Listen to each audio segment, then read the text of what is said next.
Hi, I'm Jim Dunnigan. I'm running for re-election to the Utah House of Representatives in District 39. That's Taylorsville and Kearns. I love serving and representing our area at the state capitol, and I'm running for another 2-year term. And with me today, I have Aimee Winder-Newton. She represents our area in the Salt Lake County Council. Hi, Aimee. Hi, thanks for having me. Oh, thank you for joining me. So, Jim, I'm so excited to talk to you some more about some of these issues because I've loved having you as my representative. And I brag to people all the time that I have one of the best representatives in the entire state that represents our area. And so I think it's great to let people know some of the things that you've been working on. So, are you good if we talk about tax reform? Sure, let's jump into it. Great. Well, so in 2019, the legislature started with a tax reform bill that included taxes on services. And of course, the piano teachers and people who had home businesses came unglued. Tell me kind of what your thoughts were on that. And then as that progressed, what you thought of the process and where you were on that issue. Well, that's a good issue to talk about. It really was a war. Just last year, it seems like forever, but about a year and a half ago, there was a proposal to tax services, and not only the piano teacher and the home and the gardener and the lawn care kid, but also electricians and plumbers and engineers and travel agencies. And the concept was to spread out the base. But I talked to an electrician in my neighborhood, and he said, if I go out and do a service now, I do one in Taylorsville, it has a different tax rate than if I do one in Park City. And how am I going to keep track of that?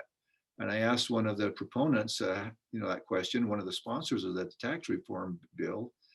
And he said, well, that's what computers are for. I said, wait a minute, this is an electrician. He wants to go out and earn a living. And we got all these different tax bills. And I said, oh, that's a good point. So we really worked on that. That was quite a battle. As I talked to people in our district, because you and I live in the same district, they were not supportive of that. They just absolutely were not. It was complicated. They didn't want to have to start paying sales tax or professional tax on all these services.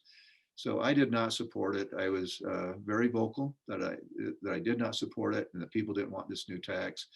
And some in the legislature really pushed this hard, but at the very end of the session, this would be the 2019 session, it was abandoned, and I'm glad. Yeah. I still do not support that. Yeah, that was the right call. And I think people felt a little bit of distrust for the legislature after that because they felt like it had kind of been sprung on them without a good process.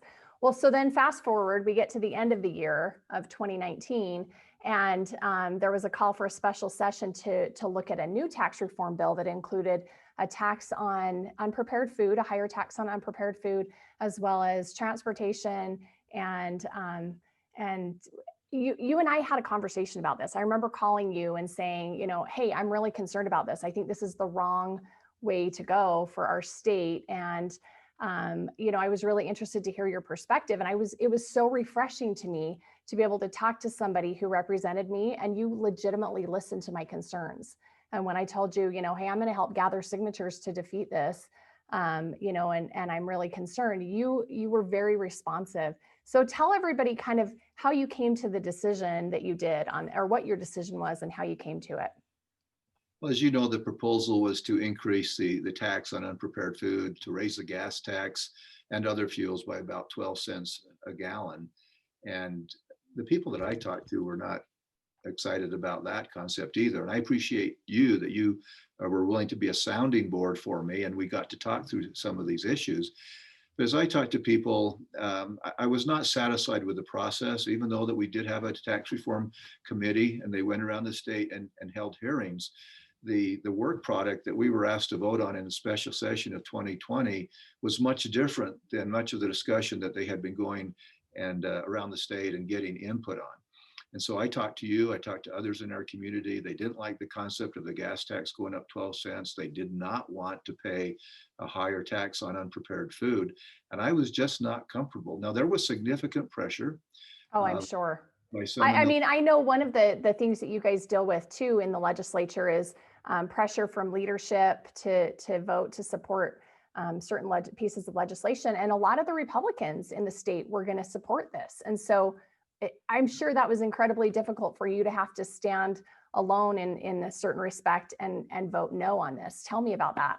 So there was a lot of pressure, and I guess in fairness, legislative leadership had put a lot of effort and a lot of time and thinking into this, and they came to me and they said, well, they actually said, if you're not supportive of this, let us know. So I went to leadership, and this was weeks before we were asked to vote on it, and I had talked to you and others, and I said, I'm not supportive, and they said, why not? I said, we need more of a process. The public is not supportive. They're not there, and they said, well, we worked on it for a year. I said, we haven't worked on this concept for a year, and the public still does not understand what we're doing and why we need to do it. There was a lot of pressure, and so we were called into special session in December of 2019. I was one of 11 Republican representatives that voted against it. But I was really determined to do what I felt was right for our district, and it was challenging, but I was going to represent our district no matter what the fallout or what the costs were going to be. Well, and that's what I love about you, Jim, is you are so good to look at things in a principled way and make the right decision just because it's the right decision, not because you're giving into special interests or lobbyists or pressure from even your colleagues. And so I appreciate you representing us. I think the majority of your district, I know in my county council district, the majority of people that I spoke with were very much against it. We do need tax reform. We do have an imbalance in those funds, and we've got to figure that out. But it needs to be, like you said, a better process, and there's got to be a way that we can help involve the public in a better way to find good solutions. So thank you for what you do there.